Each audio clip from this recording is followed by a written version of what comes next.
Alright guys, welcome to Mr. G's tutorial on how to make coffee. Number 1, get yourself a French press and some coffee. Something good. Don't use a drip coffee thing because that's going to taste like garbage compared to this manly awesome coffee we're going to make today. Dump some coffee in. A little bit. Maybe a little bit more. Just put a lot of coffee in there, okay? You got to wake up. Put a lot of coffee in there. Next step. Pour some hot water in there. Highly recommend getting yourself an Insta-Hot InSinkErator because if you're going to be making a lot of coffee, you don't got time to boil water. You need hot water now because you need coffee right now. And fill that thing up with some boiling hot, scalding water. Stir that coffee.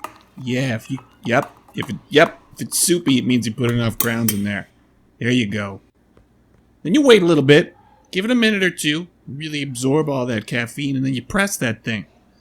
Now, if it presses easy, it means you made your coffee like a big wussy. You gotta really have thick coffee, or you didn't do it right.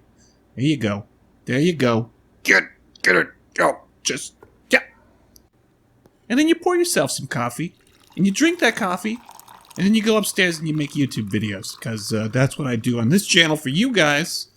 And you see this cup? It's got a little rim, so I don't even spill coffee on myself. It's an awesome cup. I'm gonna drink this now. We're drinking this whole thing. Mr. G out.